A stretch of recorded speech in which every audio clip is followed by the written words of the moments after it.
The missing link was one of wrestling's most disturbing characters, whose animalistic behavior was so real that Canadian wrestling commissions nearly revoked his license. However, behind the wild theatrics and savage character, Robertson was struggling with a serious mental breakdown that the wrestling business chose to exploit rather than address. But his story starts long before the character consumed the man, with a talented athlete who never imagined his greatest success would come from abandoning his humanity. Dewey Robertson was born on February 28, 1939 in Hamilton, Ontario.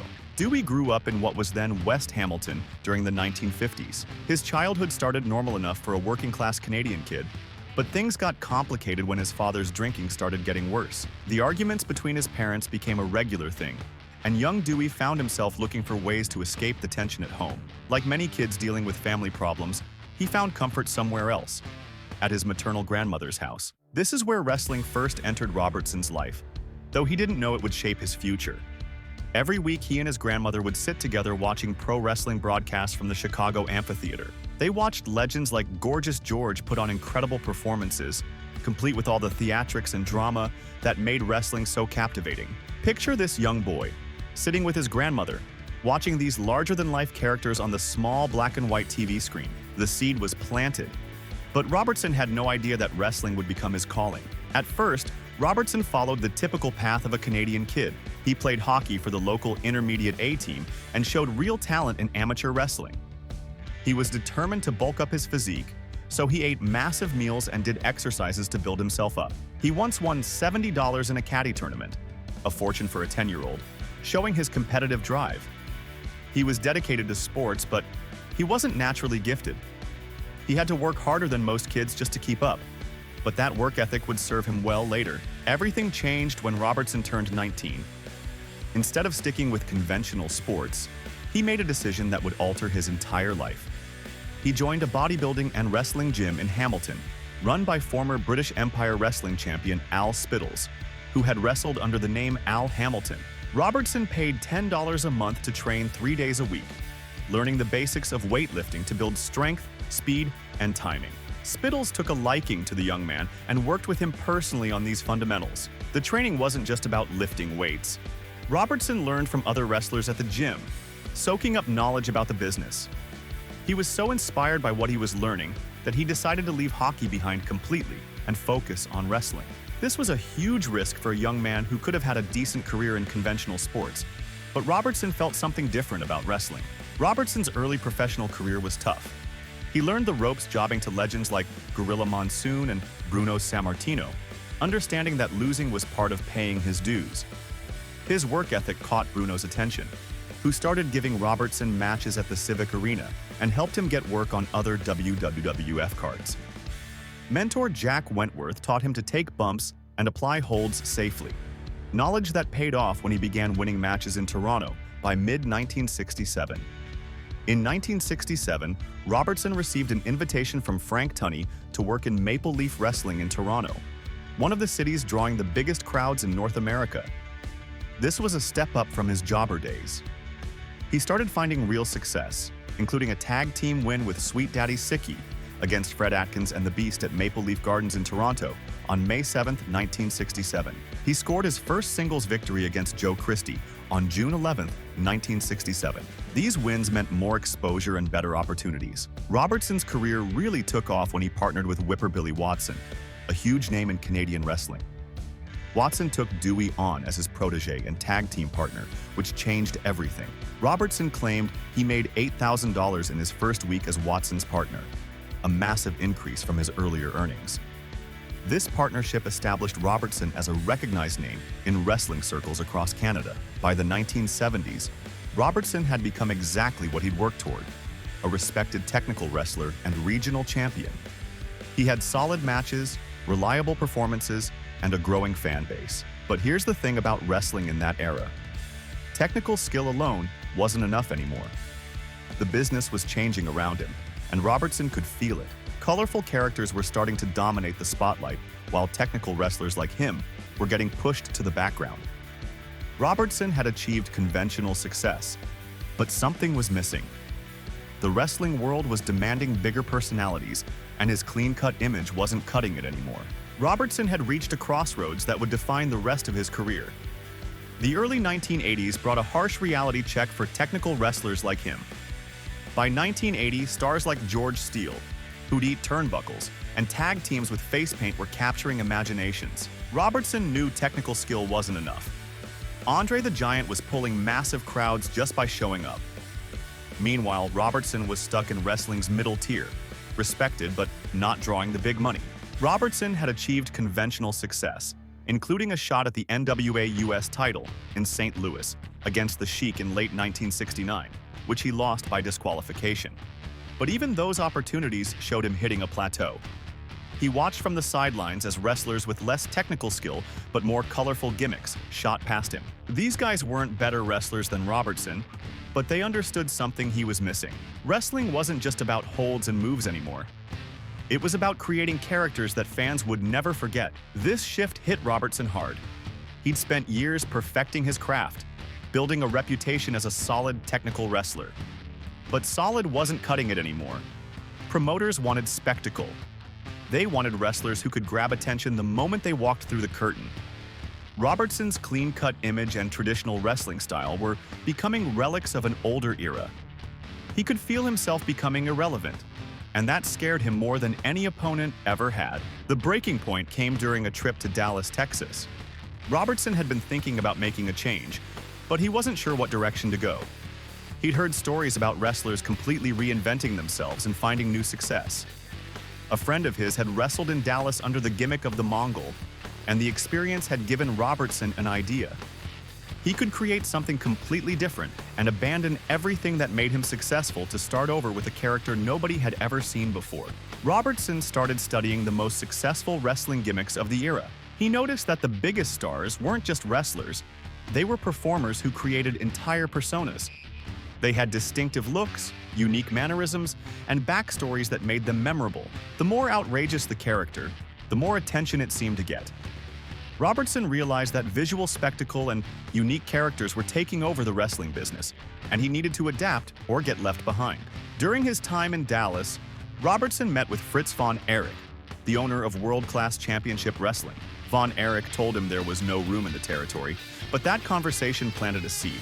Robertson started imagining what kind of character could break through the noise and grab attention in a crowded marketplace. It had to be something nobody had ever seen before, something that would make people stop and stare, something that would be impossible to ignore. Robertson sketched out Max the Missing Link, a mute, feral brute discovered in the wild, speaking only grunts. This wouldn't be another wrestler with a cool nickname. This would be a completely different kind of character, a caveman who had supposedly been found living in caves. The missing link would communicate only through grunts and growls. He would move like a wild animal and fight with primitive instincts instead of technical wrestling moves. It was unlike anything in wrestling at the time. Robertson began developing the character's look and mannerisms. He shaved his head, but left a tuft of hair, creating a distinctive appearance that would become the missing link's signature. He practiced moving in an unnatural, hunched-over posture that would make him look more beast than man. He worked on facial expressions and body language that would convince audiences they were seeing something genuinely wild and unpredictable.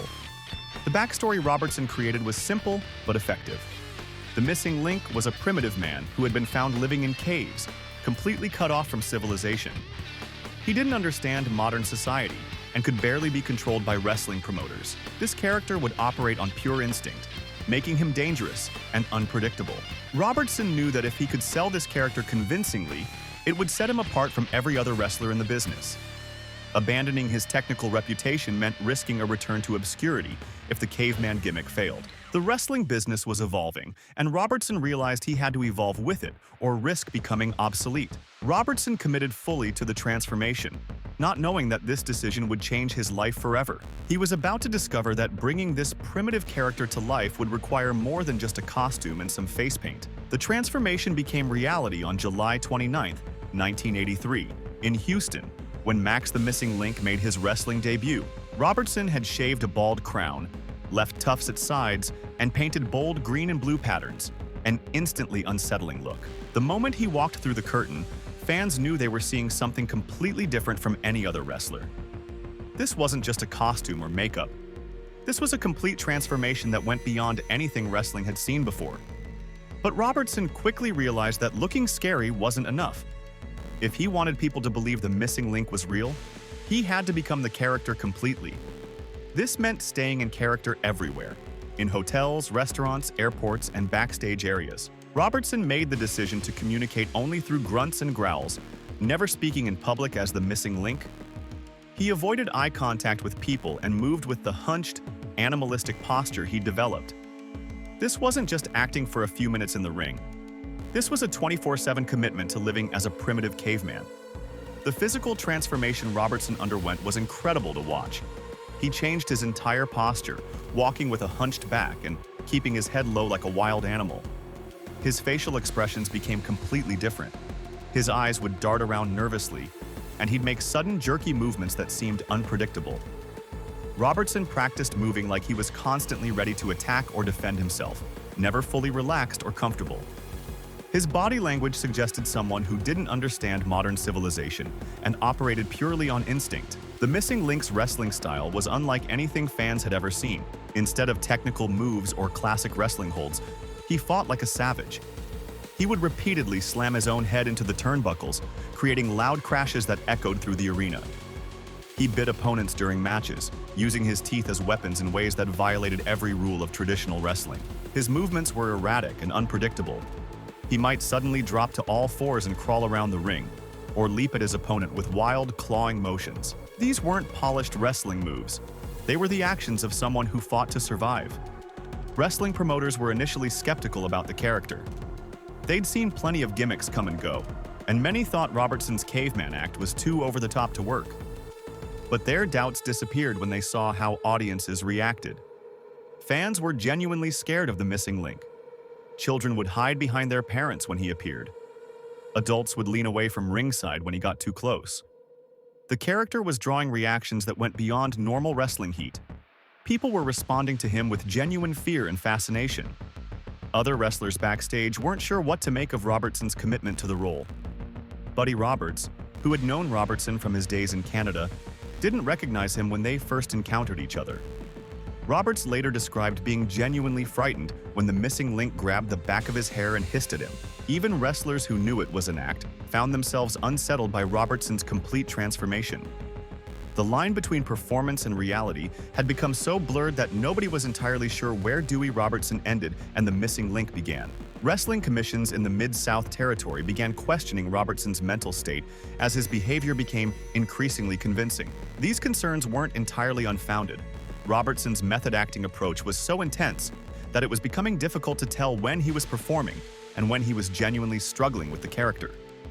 Wrestling officials started wondering if Robertson was actually having psychological problems, or if his commitment to the role was affecting his judgment. The audience's reaction to the missing link was extraordinary. Fans weren't just booing him like they would a typical heel wrestler. They were responding with genuine fear and fascination. Some people seemed genuinely unsure if they were watching an actor or someone who was actually mentally unstable. This uncertainty made the character even more compelling. Wrestling had always been about creating believable characters, but Robertson had created something that transcended normal wrestling entertainment. The missing link became an instant sensation wherever he appeared. His unique look, combined with his terrifying behavior and Robertson's complete commitment to the role, made him unlike anything wrestling had ever seen. Promoters who had initially been skeptical were now fighting to book him. The character was drawing money and generating the kind of buzz that wrestling promoters dream about. Robertson had successfully created a monster that captured the imagination of wrestling fans. But that same monster was beginning to consume the man who created it. Wrestling territories across Canada embraced the missing link like nothing they had ever seen before. Robertson's primitive caveman character became an instant sensation, particularly in Stampede Wrestling under Stu Hart, where his wild hair, face paint, and animalistic behavior made him a spectacle that fans couldn't ignore. Wrestling promoters who had initially doubted the character were now scrambling to book him. The missing link was making serious money, and Robertson was finally getting the recognition he'd always wanted. Robertson's commitment to living as the missing link 24/7 was starting to isolate him from his real personality and relationships. He couldn't turn off the character when he left the arena. Friends and family members found it increasingly difficult to connect with Dewey Robertson because he was always grunting and growling instead of having normal conversations. The man who had once been a respected technical wrestler was disappearing behind the primitive persona he'd created. The Missing Links feuds with wrestlers like Archie the Stomper Gouldy became legendary throughout Canadian wrestling circuits. These matches were known for their genuine intensity and unpredictability. Gouldy, a tough veteran wrestler, found himself in matches where he never knew what the Missing Link might do next. The character's erratic behavior and primitive fighting style created an atmosphere of real danger that kept audiences on the edge of their seats. These weren't just scripted wrestling matches. They felt like genuine battles between civilization and savagery. Canadian wrestling commissions literally debated revoking Robertson's license after a series of uncontrollable antics in 1984. His method-acting approach was so convincing that officials weren't sure if they were dealing with a performance or a genuine psychological problem. The Missing Link's refusal to speak, his wild movements, and his unpredictable behavior made it difficult for anyone to determine where the character ended and real mental health issues might begin. This uncertainty made the character even more compelling, but it also created serious concerns about Robertson's well-being. The Missing Link's expansion into American territories marked a major turning point in Robertson's career. His unique character was perfect for the growing national wrestling audience that craved something different from the typical clean-cut heroes and obvious villains. American promoters recognized the drawing power of Robertson's primitive persona and were eager to capitalize on his success.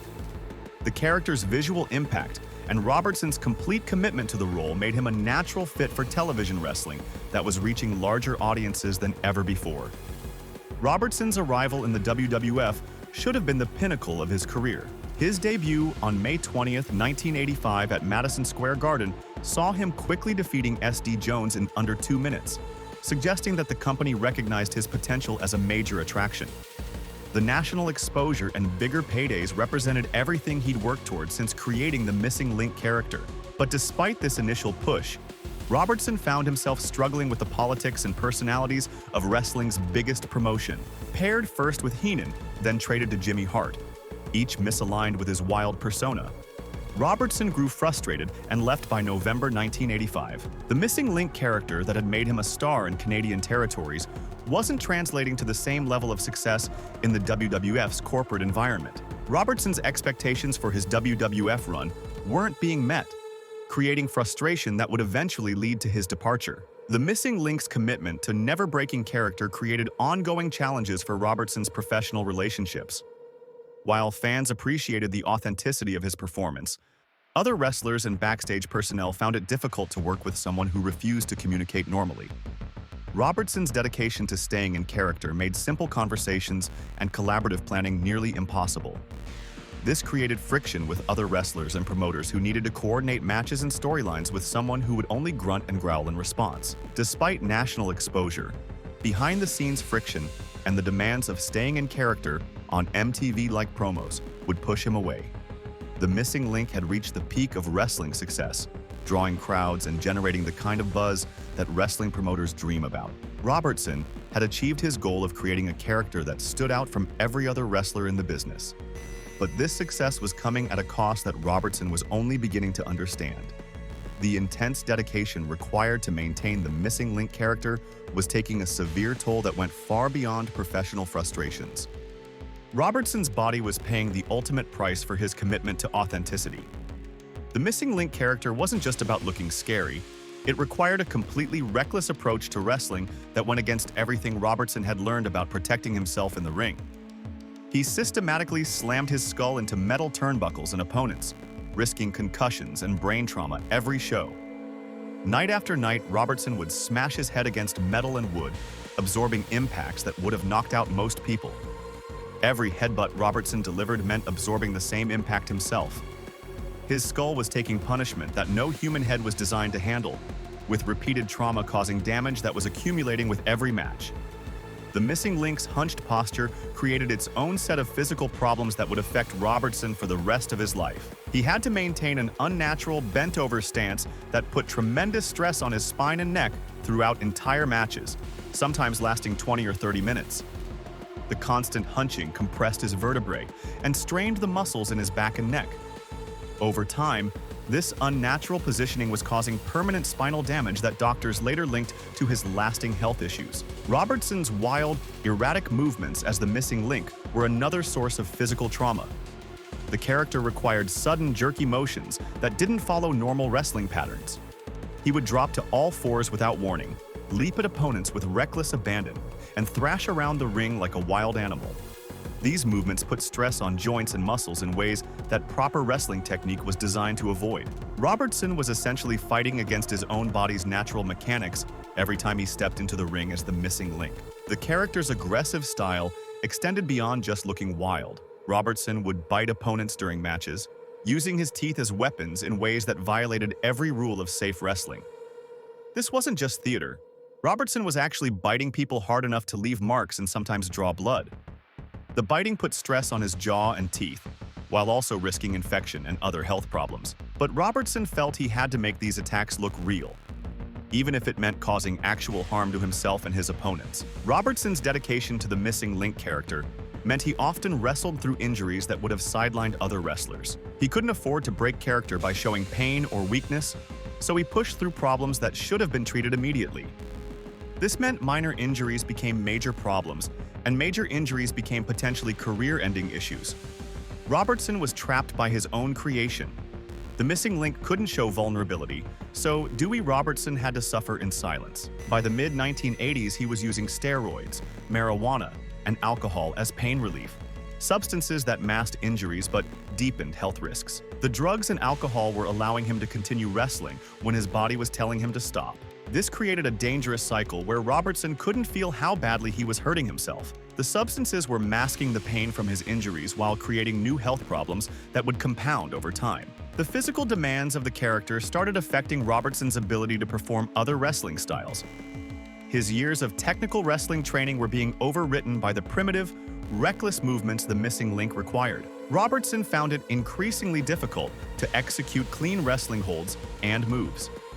His body was adapting to the chaotic style the character demanded, but this adaptation was limiting his options as a wrestler. He was becoming a one-trick pony, unable to work any other way. The combination of physical trauma, substance abuse, and the psychological pressure of maintaining the character was creating a perfect storm of health problems. Robertson's body was breaking down from the inside out, but he couldn't stop because the missing link character was his only source of income. He was trapped by the very persona that had made him famous. Doctors later linked his constant head trauma and spinal damage to lasting health issues that would plague him for years. This physical punishment was only half the story. The real danger lay in how deeply the character was beginning to consume the man behind the mask. Robertson's dedication to staying in character as the missing link was consuming his entire life in ways he never anticipated. The line between Dewey Robertson and the primitive caveman he portrayed was disappearing completely. What started as a wrestling gimmick had become a psychological prison that Robertson couldn't escape. He found himself avoiding eye contact with people and maintaining silence even when he wasn't performing. The character's demands were taking over his personality, making it increasingly difficult to separate his real identity from the monstrous persona he'd created. His family and friends watched helplessly as Robertson became increasingly consumed by the missing link character. People who had known Dewey Robertson for years suddenly couldn't recognize him anymore. The man who had once been a thoughtful, articulate wrestler was now grunting and growling his way through normal conversations. His relatives found it nearly impossible to connect with him because he wouldn't break character long enough to have a real discussion. Family members noticed he'd grunt even at home during dinner conversations, leaving them confused and concerned about what was happening to their loved one. The missing link was taking over every aspect of his life, leaving little room for the real Dewey Robertson to exist. The psychological strain of suppressing his real personality for years while living as a primitive, violent character was enormous. Robertson was essentially playing a role that required him to act mentally unstable and dangerous 24 hours a day. This constant performance was exhausting on a level that went beyond physical tiredness. He was forcing himself to think and act in ways that went against his natural personality, creating internal conflict that grew worse over time. The missing link demanded a level of psychological commitment that was unsustainable for any human being. Robertson's commitment to the role led to serious substance abuse as he tried to cope with the mental pressure. When people noticed he was acting strange or intoxicated, Robertson could blame it on staying in character rather than admitting he had a drinking problem. The silence and detachment associated with the missing link character became a mask behind which Robertson's personal struggles intensified. His substance abuse was making it even harder to distinguish between the character's behavior and his own deteriorating mental state. Wrestling commissions and fellow wrestlers began genuinely questioning Robertson's mental stability. His refusal to break character, combined with increasingly unpredictable behavior, made it difficult for anyone to determine where the performance ended and real psychological problems began. Other wrestlers who had worked with Robertson for years started wondering if he was actually having a mental breakdown. The character was so convincing that even people in the wrestling business weren't sure if they were dealing with an actor or someone who was genuinely unstable. Robertson's refusal to speak made planning matches impossible and cost him bookings. Other wrestlers found it nearly impossible to discuss storylines with someone who would only grunt and growl in response. Wrestling required communication and cooperation, but Robertson's commitment to staying in character made normal business interactions extremely challenging. Promoters and fellow wrestlers were growing frustrated with his refusal to break character long enough to conduct basic professional conversations. Robertson's addiction to alcohol and steroids was making him increasingly unreliable and difficult to work with. His behavior backstage became unpredictable, and his judgment was severely compromised. The substances he was using to cope with the psychological pressure of the character were creating new problems that threatened his career. Wrestling promoters started viewing him as a liability rather than an asset, despite the drawing power of his character. His reputation for being difficult to work with was spreading throughout the wrestling community. Robertson began to realize he had created a monster he could no longer control. The missing link character had brought him fame and recognition, but it was also destroying his personal life and professional relationships. The psychological demands of living as a primitive, violent character were too much for any person to sustain long-term. Robertson was trapped by his own creation, unable to escape the character that had defined his career, but was now consuming his entire identity. The character that had made Robertson famous was beginning to destroy everything he had worked to build. By the late 1980s, these personal struggles would collide with a rapidly changing wrestling landscape. Wrestling's corporate transformation under McMahon Jr. by late 1985 to 86 was leaving Robertson behind. The WWF was becoming more polished, more scripted, and more concerned with its public image. Robertson's unpredictable, primitive character felt like a relic from an earlier era when wrestling was grittier and more dangerous. The new stars rising to prominence were athletic performers who could deliver scripted promos and work within tighter creative control.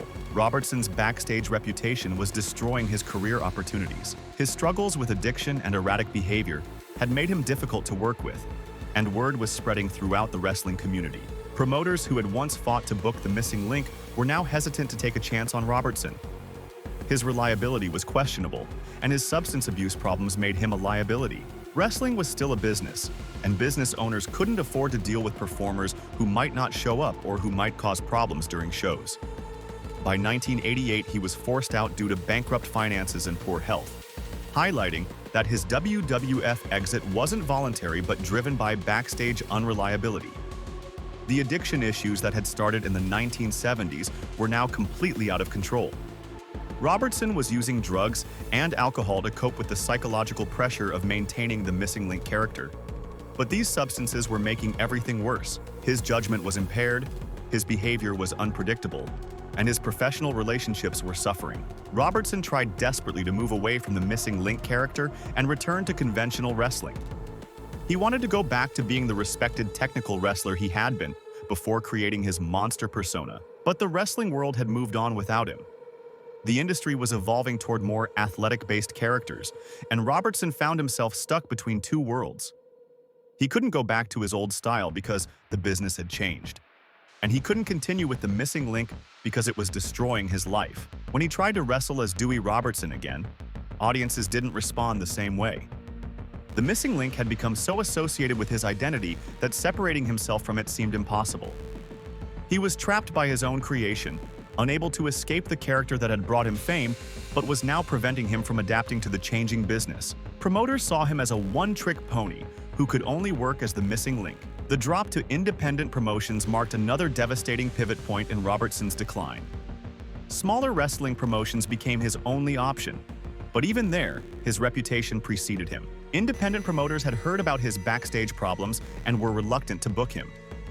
When they did give him opportunities, Robertson's erratic behavior and addiction issues made it difficult for him to deliver consistent performances. His fame as the missing link meant nothing if he couldn't be relied upon to show up and perform professionally. Financial struggles followed the declining bookings. Robertson had become accustomed to the good money that came with being a featured performer. But those days were over. He was forced to take smaller paydays and smaller promotions, and even those opportunities were becoming scarce. The lifestyle he had built around his wrestling success was no longer sustainable, and he found himself facing serious financial problems for the first time in years. Robertson's personal life was crumbling under the weight of his professional problems. His relationship with his family was strained because of his continued commitment to the missing link character and his substance abuse issues. He was experiencing health scares related to years of physical punishment and drug use. The support system that might have helped him through this difficult period was damaged by years of neglect and the isolation that came with living as the missing link. In August 1988, he left World Class for good and returned to Hamilton nearly bankrupt and in failing health. His career literally ran out of steam. This was a devastating fall from the success he had achieved as the missing link. The character that had made him famous had cost him everything he valued in life: his health, his relationships, his financial security, and his professional reputation. Robertson finally realized that the missing link character had taken everything from him. The monster he had created to achieve wrestling success had consumed his entire life and left him with nothing. With his monster persona crumbling his world, Robertson faced the biggest match of his life, reclaiming Dewey Robertson. Robertson's return to Hamilton, Ontario, around age 50 marked one of the darkest periods of his life. He was broke, sick, and completely lost. The man who had once been a respected technical wrestler and later a famous monster character was now facing the reality of what his choices had cost him. His health was terrible from years of physical punishment and substance abuse. His bank account was empty because he'd spent years making poor financial decisions while battling addiction. Most importantly, he'd lost himself completely inside the missing link character and didn't know how to find Dewey Robertson again. The first step in Robertson's recovery was entering a rehabilitation program to address his serious substance abuse problems. This wasn't his first attempt at getting clean, but it was the most crucial one. Robertson had been using drugs and alcohol since the 1970s, and the problem had gotten completely out of control during his missing link years. The substances had initially helped him cope with the psychological pressure of staying in character, but they'd eventually taken over his life completely. Getting into rehab meant admitting that he couldn't handle his problems alone and needed professional help. The rehabilitation process was incredibly difficult for Robertson. He had to confront years of addiction while also dealing with the psychological damage from living as the missing link for so long. Separating himself from the character that had defined his career was one of the hardest things he'd ever done. The missing link had become so much a part of his identity that Robertson wasn't sure who he was without it. During rehab, he was diagnosed with bipolar disorder, which finally gave him an understanding of why he'd struggled so much with emotional stability during his wrestling years. The highs and lows he'd experienced weren't just from the pressures of wrestling. They were symptoms of a mental health condition that had never been properly diagnosed or treated. Robertson's attempts to reconnect with family and friends who had watched him disappear into his wrestling persona were painful and complicated. People who had known him before the missing link character remembered a different person entirely. His relatives had watched helplessly as he'd become consumed by the primitive character, unable to have normal conversations or maintain healthy relationships. Rebuilding these connections required Robertson to prove that he could separate himself from the character and be a real person again. Some relationships could be repaired, but others had been damaged beyond fixing. After completing rehab, Robertson began working as a police escort and found new purpose by sharing his experiences with incarcerated youth, using his story to warn them about the dangers of substance abuse. He recognized pieces of himself in their stories and wanted to help them avoid the destructive paths he had taken. This work gave Robertson a sense of fulfillment that he'd never found in wrestling. He was finally using his experiences to help others, instead of just entertaining them. The young people he spoke to could relate to his struggles, and his story had real impact on their lives. In 2006, Robertson published his autobiography, Bang Your Head: The Real Story of the Missing Link. This book was his way of helping others understand the real costs of his choices during his wrestling career. Robertson wrote candidly about his descent into addiction, his struggles with mental health, and the damage that living as the missing link had caused. The book offered a raw and honest look behind the scenes of the wrestling world, especially during a time when many of his peers faced similar struggles. In his autobiography, Robertson admitted to falling off the wagon several times, giving his recovery story authenticity and showing that healing wasn't a straight line. Robertson's final official appearance as the missing link was on March 18, 2005, with a win over John Cabby at the VFW Hall in Manville, New Jersey. This marked a final moment in the ring and a chance to connect with fans one last time. Though he wrestled a handful of rehab shows into 2005, his true legacy was the lives he touched through recovery work. Robertson had found a measure of peace and purpose in his recovery, but the physical damage from his missing link years would continue to haunt him. The physical toll from his missing link years became Robertson's constant companion during his final chapter. The brutal wrestling style he'd used to make the character convincing had caused lasting damage that worsened as he aged. His spine was compressed from years of unnatural positioning. His brain had absorbed countless impacts from his signature moves. The physical cost of creating wrestling's most believable monster was finally catching up with him. In May 1994, Robertson received devastating news that would change the direction of his remaining years. He was diagnosed with cancer, a diagnosis that forced him to face his mortality while dealing with serious financial pressures. The cancer diagnosis meant expensive medical treatments that Robertson couldn't afford on his limited income.